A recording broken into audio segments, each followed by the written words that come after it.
Another day, another basketball stories na naman ang pagkikwentuhan natin. At ngayon nga ay ang pag-uusapan natin ang balitang kukunin na rin naman nga daw ng Boston Celtics si Giannis Antetokounmpo at ang inilabas na balitang trade sa pagitan ng Golden State Warriors at Sacramento Kings. Dahil nga sa sobra ng gastos ng Boston Celtics next season, ay plano nga ng new management ng kanilang team na magbawas ng kanilang mga manlalaro.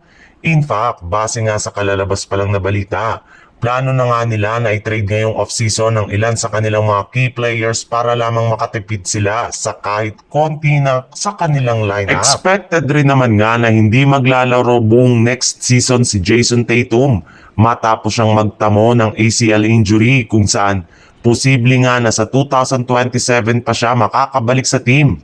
Kaya mukhang tanggap na nga ng Celtics na hindi sila makakapag-compete sa kampyonato next season. Ngunit base rin naman nga sa pinakahuling inilabas na balita ng isang NBA insider, imbis na nga na magtipid sila next year ay mukhang mas lalo pang ang gagastos ang kanilang front office matapos ibulgar ang isang sekretong plano ng Celtics na pagkuha kay Giannis Antetokounmpo gamit ang kanilang superstar na si Jalen Green mula sa Milwaukee Bucks. Yes, hindi nga po kayo nagkakamali sa inyong narinig. Kinokonsidera na nga ng Celtics na makipagnegosasyon sa front office ng Bucks para makuha nila si Giannis once na official na maging available sa free agency market.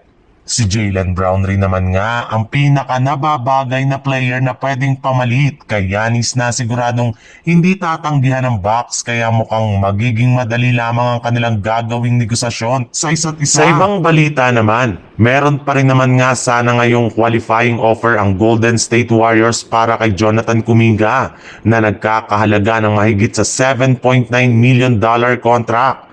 Kaya isa pa rin naman nga siyang restricted free agent ngayong off-season. Ngunit kung sakasakali man nga na hindi niya ito kunin, ay sigurado na nga na magiging isa na siyang ganap na unrestricted free agent kung saan pwede na talaga siyang lumipat at pumirma ng bagong kontrata sa ibang kupunan. At base nga sa kalalabas pa lang na balita, mukhang hindi na rin naman nga daw nagiging magandang relasyon ng kampo ni Kuminga at ng front office ng Golden State Warriors.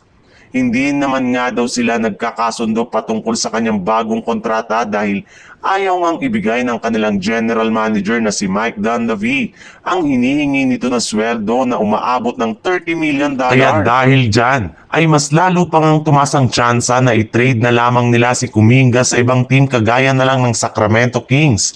In fact, maaari nga nila ito na gamitin para makuha si Keegan Murray at Jonas Valanciunas sa darating na off-season.